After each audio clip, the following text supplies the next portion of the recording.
Hello everyone, मैं हूँ astro Bharti Gupta और आज हम चर्चा करेंगे शनि देव के मीन राशि में राशि परिवर्तन करने के कि आपके जीवन में क्या प्रभाव पड़ते हैं।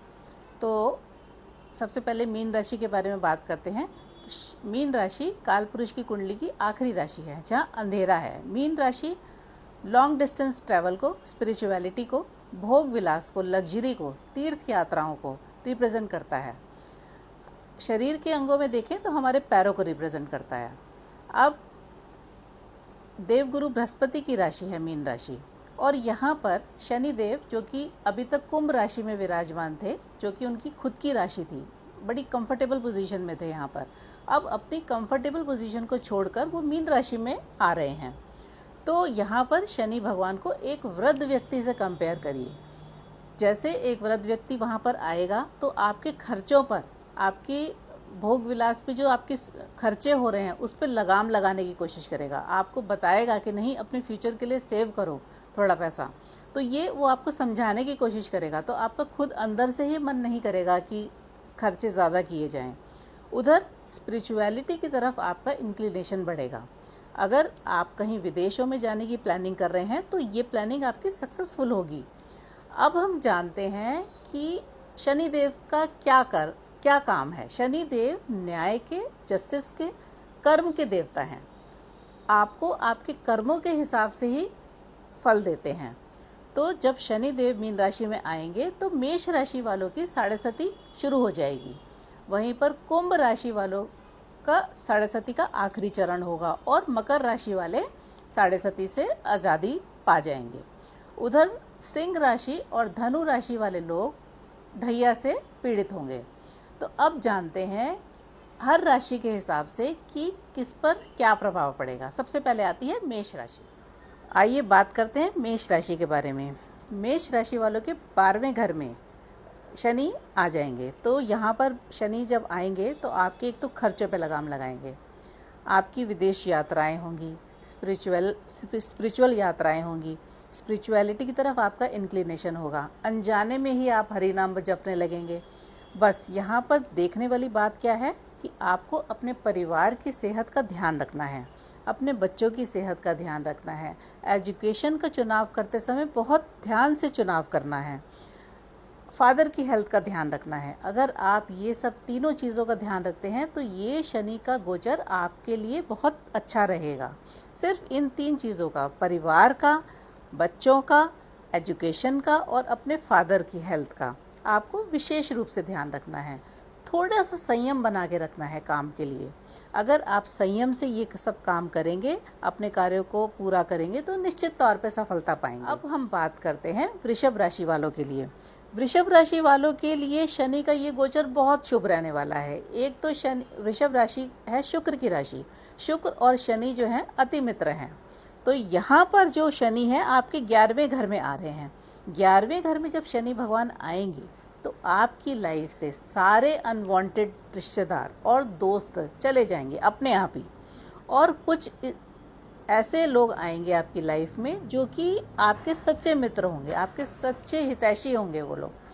तो शनि का ये गोचर आपके लिए बहुत शुभ रहेगा। नेटवर्किंग पे आपको बहुत ध्यान देने की ज़रूरत है। अगर आप नेटवर्किंग अच्छी करेंगे तो बहुत सफल रहेंगे अपने बिजनेस में या अपने करियर में। यहाँ पर शनि भगवान की तीसरी दृष्टि आपके लगन पे पड़ रही है। लगन पे दृष्टि जब पड़ेगी, जो कि आपकी मित्र दृष्टि है शनि की, तो ये आपकी ओवरऑल डेवलपमेंट में हेल्प करेंगे। वहीं शनि की 7वीं दृष्टि पड़ेगी पंचम भाव पे, जो कि संतान का और एजुकेशन का भाव है। तो यहाँ पर जब शनि की दृष्टि पड़ेगी तो कुछ हर्डल्स आ सकती हैं, अन्यथा अगर आप परिश्रम करेंगे तो वो हर्डल्स भी दूर हो जाएंगी। फिर उनकी 10वीं दृष्टि आपके 8वें घर में पड़ेगी, जो कि थोड़ी सी हेल्थ इश्यूज़ ला सकती है। अन्यथा आपके लिए ये शनि का गोचर बहुत शुभ रहने। अब हम बात करते हैं मिथुन राशि के जातकों के लिए। मिथुन राशि के जातकों का 10वें भाव में शनि का ये गोचर हो रहा है। तो 10वें भाव में जब शनि का गोचर होगा तो ये आपके 12th हाउस को दृष्टि देगा। 12th हाउस अगेन एक्सपेंडिचर का और विदेश यात्रा का भाव है, मोक्ष का भाव है। तो आपका इंक्लिनेशन स्पिरिचुअलिटी की तरफ या खर्चों पे लगाम की तरफ आपका इंक्लिनेशन होगा, आपका मन ही नहीं करेगा ज़्यादा खर्चे करने का।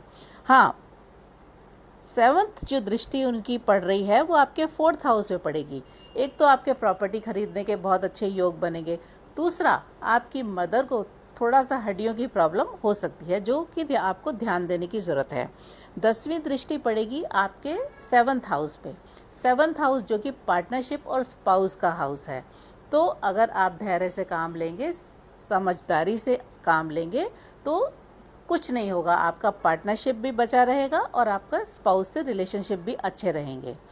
तो थोड़ा सा आपको बस ध्यान देने की ज़रूरत है, अदरवाइज़ ये गोचर आपके लिए बहुत शुभ रहेगा। अब हम बात करते हैं कर्क राशि वालों का। कर्क राशि वालों के 9वें भाव में शनि भगवान आ जाएंगे। तो यहाँ पर तीसरी दृष्टि से देखेंगे ये आपके 11th हाउस को, यानी कि हाउस ऑफ डिज़ायर्स को। तो यहाँ पर थोड़े आपके डिज़ायर्स कम पूरे होंगे, यानी कि आपके डिज़ायर्स पूरे होने में थोड़ी रुकावटें आएंगी और आपकी नेटवर्किंग में प्रॉब्लम आएगी, आपके दोस्तों से आपको प्रॉब्लम आएगी। फिर उनकी 7th दृष्टि जाएगी आपके छोटे भाई बहनों पे, आपके छोटी यात्राओं पे, छोटे आपके पराक्रम पे। तो यहाँ पर ये वाला हाउस जो है वो एक्टिवेट होगा, यानी कि आपके छोटे भाई बहनों को कुछ प्रॉब्लम हो सकती है उनकी लाइफ में, या आपके छोटी यात्राओं में कोई प्रॉब्लम आ सकती है, लेकिन यात्राएं आप इस ड्यूरेशन में करेंगे ज़रूर। अब 10वीं दृष्टि आपकी उनकी आएगी 6th हाउस में। 6th हाउस में जब 10वीं दृष्टि आएगी तो एक तो आपकी नौकरी में, यानी कि आपकी जॉब में कोई समस्या आएगी, या आपके पैरों में दर्द की समस्या आएगी। ये सब चीज़ें विशेष तौर पे कर्क राशि वालों के लिए देखी गई हैं। कर्क राशि वालों का आध्यात्मिक झुकाव बढ़ेगा, यात्राएं संभव हैं, विशेष रूप से तीर्थ यात्राएं। अब हम बात करते हैं सिंह राशि वाले लोगों के लिए। सिंह राशि वालों के लिए 8वें भाव में शनि का ये गोचर हो रहा है। 8वें भाव में जब शनि आता है तो कुछ इस तरह की बीमारियां दे देता है कि जो कि कभी लाइलाज होती हैं, जैसे बीपी की, शुगर की बीमारी, जिनकी आप एक बार आपको हो गई तो आपको ज़िंदगी भर उसकी मेडिसिन खानी पड़ेगी, ज़िंदगी भर आपको उसका इलाज करना पड़ेगा। तो जब शनि भगवान 8वें भाव में आते हैं तो कुछ इस तरह की बीमारियां देते हैं जो कि लाइलाज होती हैं, तो उसके प्रति आप थोड़ी सावधानी बरतें। उसके बाद ये आपके 10th हाउस को, यानी कि आपके वर्किंग हाउस को हैम्पर करेगा। आप अपने वर्क प्लेस में थोड़ी समस्याएं फेस करेंगे, जैसे कि आपके बॉस से कुछ आपकी अनबन होने लगेगी, या आपके विचार उनसे नहीं मिलेंगे, या आपके साथियों के साथ आपकी कुछ डिस्प्यूट्स हो जाएंगे, तो उसके प्रति आपको विशेष सावधानी बरतनी है। फिर ये 2nd हाउस पे जब दृष्टि डालेंगे तो आपको अपनी इन्वेस्टमेंट पे बहुत ध्यान देने की ज़रूरत, इन्वेस्टमेंट बहुत सोच समझ के करने की ज़रूरत है। आपकी फैमिली में किसी को हेल्थ इश्यूज़ हो सकते हैं। फिर इनकी 10वीं दृष्टि जब आपके 5म भाव में पड़ेगी तो आपकी एजुकेशन में रुकावट आएगी। आपके अगर किसी से अफेयर है आपका गर्लफ्रेंड या बॉयफ्रेंड है तो उससे ब्रेकअप हो सकता है, तो थोड़ा सावधानी से और ध्यान से आप चलें तो आप इससे बच भी सकते हैं, लेकिन ये थोड़ी संभावनाएं होती दिख रही हैं। अब हम बात करेंगे कन्या राशि की। तो कन्या राशि के 7वें भाव में शनि का ये गोचर हो रहा है। 7वां भाव होता है पार्टनरशिप का और स्पाउस का। तो जब यहाँ पर शनि भगवान आएंगे तो थोड़ा सा रिश्तों में अलगाव महसूस करेंगे। पार्टनर, अगर आपका कोई पार्टनर है, बिजनेस पार्टनर है, तो उससे भी आपके वैचारिक मतभेद हो सकते हैं। थोड़ा सा समझदारी पूर्वक आप डिसीजंस लें और धैर्य बनाए रखें। तीसरी दृष्टि जाएगी आपके 9th हाउस पे, जो कि धर्म का और पिता का भाव है। तो यहाँ पर जब शनि की दृष्टि जाएगी तो आप महसूस करेंगे कि आप आध्यात्मिकता की तरफ बढ़ रहे हैं, आपका मन करता है तीर्थ यात्रा करने का, आप और तीर्थ यात्राएं आप करेंगे भी, बस थोड़ा सा फादर की हेल्थ को लेकर सतर्क रहें। आपके लिए, आपकी पर्सनल ग्रोथ के लिए ये गोचर शनि का शुभ रहने वाला है। 10वीं दृष्टि जाती है 4th हाउस में, तो प्रॉपर्टी खरीदने के चांसेस बढ़ेंगे, पर माता की हेल्थ को लेकर थोड़ा सा अवेयरनेस रखिएगा, क्योंकि मदर को हेल्थ इश्यूज हो सकते हैं। बाकी क्योंकि कन्या राशि जो है बुध की राशि है और बुध भी जो है शनि का अति मित्र है, तो बाकी ओवरऑल आपके लिए भी ये गोचर अच्छा रहने वाला है। अब हम बात करते हैं तुला राशि के बारे में। तुला राशि के 6th हाउस में शनि गोचर कर रहे हैं, शनि विराजमान होंगे। यहाँ से यहाँ पर शनि जब बैठते हैं तो जॉब में थोड़ी प्रॉब्लम आती है, लेकिन अगर आप ईमानदारी से और मेहनत से अपना काम करते हैं तो आपको तरक्की भी मिलती है। तो यहाँ पर शनि का गोचर सर्विस क्लास लोगों के लिए बहुत अच्छा रहने वाला है। अब हम इसकी दृष्टि पड़ रही है, तीसरी दृष्टि 8th हाउस में। तो हो सकता है कि आप कोई ऐसा करियर चुनें जिसमें रिसर्च का काम हो, जैसे कि एस्ट्रोलॉजी है या कोई किसी तरह की कोई खोज है। आप अगर इस तरह का कोई काम चुनते हैं तो उसमें सक्सेसफुल होंगे और आपको उस डायरेक्शन में जाने के रास्ते भी मिलेंगे। अब इसकी 7th दृष्टि जाती है 12th हाउस पे। यहाँ पर जब शनि की दृष्टि जाएगी तो विदेश यात्राओं के लिए संयोग बनेंगे, थोड़े खर्चों पे आपकी लगाम लगाएगा शनि, और स्पिरिचुअलिटी की तरफ आपके कदम बढ़ेंगे, तीर्थ यात्राएं करेंगे, आप अनजाने में ही हरि नाम बोलने लगेंगे। 10वीं दृष्टि जाएगी इसकी 3rd हाउस पे, जो कि आपके सिबलिंग्स का, आपके छोटे भाई बहनों का हाउस है। तो यहाँ पर जब शनि की दृष्टि जाएगी तो वो हाउस इफेक्ट होगा और मे भी हो सकता है आपके किसी भाई बहन को कुछ छोटी मोटी प्रॉब्लम आए, तो आप उसके लिए थोड़ा अवेयर रहें। ओवरऑल आपके लिए समय ये ठीक है। अब हम बात करते हैं वृश्चिक राशि वाले जातकों के लिए। वृश्चिक राशि वाले जातकों के लिए शनि भगवान 5th हाउस में गोचर कर रहे हैं। 5th हाउस यानी कि आपकी एजुकेशन का हाउस, आपकी संतान का हाउस और आपके अफेयर्स का हाउस। तो जब यहाँ शनि भगवान बैठेंगे तो आपकी एजुकेशन में कोई प्रॉब्लम आ सकती है, जैसे कि आपको कहीं मनचाही जगह एडमिशन नहीं मिले, मनचाहा कोर्स ना मिले, या किसी गलत कोर्स को आप चूज़ कर लें। और दूसरी तरफ आपका जो किसी के साथ अफेयर है वो ब्रेकअप हो सकता है, कोई गलतफहमी आ सकती है उसके अंदर, तो थोड़ा सा आप सावधान रहें। इसकी तीसरी दृष्टि जाएगी 7th हाउस पे। 7th हाउस जो कि अगेन फिर वही स्पाउस का और पार्टनरशिप का हाउस है। जब यहाँ पर शनिदेव दृष्टि देंगे तो थोड़ी सी गलतफहमियाँ, थोड़ा अलगाव महसूस करेंगे, लेकिन अगर आप सावधानी से रहेंगे और अगर आप अपने व्यवहार को नियंत्रित करके रहेंगे तो ये समय भी बीत जाएगा और कोई प्रॉब्लम नहीं आएगी। फिर 7वीं दृष्टि आएगी अगेन आपके 11th हाउस पे, हाउस ऑफ डिज़ायर्स पे, जहाँ पर आपके फ्रेंड्स भी हैं और रिश्तेदार भी हैं। तो थोड़ा सा आप दोस्तों से और रिश्तेदारों से भी अलगाव महसूस करेंगे या वो खुद ही अलग हो जाएंगे ड्यू टू सर्कमस्टेंसेस, लेकिन उसकी बजाय कुछ नए मित्र भी आएंगे। तो कुल मिला के ये समय भी निकल जाएगा। 10वीं दृष्टि आएगी आपके 2nd हाउस में। यहाँ पर बहुत ध्यान देने की ज़रूरत है। जब आप इन्वेस्टमेंट कर रहे हों तो आपको बहुत सोच विचार के, बहुत देख परख के इन्वेस्टमेंट करनी चाहिए, नहीं तो नुकसान उठाना पड़ सकता है। तो इस दौरान आप थोड़ा रिसर्च करके, थोड़ा ध्यान से आप इन्वेस्टमेंट करिए तो आपके लिए ये गोचर ठीक रहेगा। अब बात करते हैं हम धनु राशि वाले लोगों के लिए। धनु राशि वालों के 4th हाउस में शनि भगवान बैठेंगे। 4th हाउस जो है आपका घर है, सुख है, आपकी मदर हैं। तो जब शनि भगवान यहाँ पे बैठेंगे तो एक तो आपको प्रॉपर्टी का योग बनेगा, आप प्रॉपर्टी खरीदने के चांसेस बनेंगे, हो सकता है आप नया घर ही ले लें। अगर आप किराए के घर में रहते हैं या आपका अपना घर भी है तो घर चेंज करने के चांसेस भी बनेंगे, आपका स्थान परिवर्तन कराएंगे यहाँ पे शनि महाराज। शनि महाराज की तीसरी दृष्टि पड़ेगी 6th हाउस पे, जो कि आपकी जॉब का हाउस है, जो कि आपका रोग रिपु ऋण का हाउस है। तो यहाँ पर आपको शनि भगवान की जब दृष्टि पड़ेगी तो कोई आर्थराइटिस का, कोई हड्डियों का कोई रोग हो सकता है, जॉब में कोई फेरबदल हो सकता है, जैसे सीट चेंज हो गई या कोई पोजीशन चेंज हो गई, ऐसा योग बन सकता है। उसके बाद शनि देव आपके 10th हाउस को भी देखेंगे, दृष्टि देंगे। तो जब 6th हाउस को और 10th हाउस को देखेंगे तो जॉब में भी कोई स्थान परिवर्तन हो सकता है, या तो प्रमोशन हो सकता है या कोई सीट आपकी बदल सकती है या आपका ऑफिस भी बदल सकता है, तो थोड़ा ध्यान रखिए। इसके बाद शनिदेव देंगे आपके फर्स्ट हाउस को दृष्टि, जब फर्स्ट हाउस को दृष्टि देंगे, क्योंकि ये गुरु की राशि है धनु राशि, तो यहाँ पर शनि भगवान कुछ खास बुरा प्रभाव नहीं देंगे। ओवरऑल आपको ठीक ही रहेगा आपके लिए ये गोचर भी। तो आपका ये समय ठीक रहने वाला है 2.5 साल का। अब आते हैं मकर राशि के बारे में।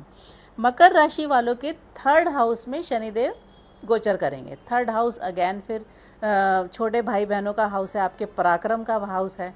तो यहाँ पर थोड़ा लड़ाई झगड़ों से, बहसबाजी से आप बचें। अगर आप बहसबाजी करेंगे तो नुकसान उठाएंगे, अगर आप किसी को डिसरिस्पेक्ट करेंगे तो भी नुकसान उठाएंगे। तो यहाँ पर इस चीज़ों से बचें। छोटे भाई बहनों को थोड़ा प्रोटेक्ट करें, उनको थोड़ा इफेक्ट कर सकता है। यहाँ से शनि भगवान करेंगे 3rd हाउस को दृष्टि देंगे। तो 3rd हाउस जो है आपका छोटे भाई बहन और आपके पराक्रम का हाउस है। तो आप किसी से भी बहसबाजी, ख़ास तौर पे बड़े लोगों से आप बहसबाजी करने से बचें। किसी तरह का लड़ाई झगड़ा मोल ना लें, अन्यथा शनि का खराब प्रभाव पड़ेगा। छोटे भाई बहनों का ध्यान रखें, उनको उनके स्वास्थ्य को लेकर कोई प्रॉब्लम आ सकती है। शनि देव की तीसरी दृष्टि पड़ेगी आपके 5th हाउस पे, जो कि संतान का और एजुकेशन का हाउस है। यहाँ पर आपकी संतान को कुछ प्रॉब्लम हो सकती है हेल्थ में, या एजुकेशन में कोई आपके प्रॉब्लम आ सकती है। फिर शनिदेव का 7वीं दृष्टि पड़ेगी आपके 9th हाउस पे, जो कि स्पिरिचुअलिटी का और फादर का हाउस है। तो यहाँ पर आपका फिर अगेन स्पिरिचुअलिटी की तरफ इंक्लिनेशन बढ़ेगा। फादर की हेल्थ को लेकर आपको थोड़ा ध्यान रखना चाहिए। 10th दृष्टि पड़ेगी उनकी आपके 12th हाउस पे। 12th हाउस स्पिरिचुअलिटी का है, विदेश यात्रा का है और एक्सपेंडिचर का है। तो आपको इन तीनों विदेश यात्रा को जाने का मौका मिलेगा, तीर्थ यात्रा करने का मौका मिलेगा, और एक्सपेंडिचर पे आपके शनि भगवान थोड़ा लगाम लगाएंगे। तो ये रहा मकर राशि पे शनि का राशि परिवर्तन का प्रभाव। आइए बात करते हैं कुंभ राशि वाले जातकों के लिए। कुंभ राशि वाले जातकों के लिए ये समय बहुत ही अच्छा रहने वाला है। कुंभ राशि वाले एक तो साढ़े सती के अंतिम चरण में पहुंच जाएंगे।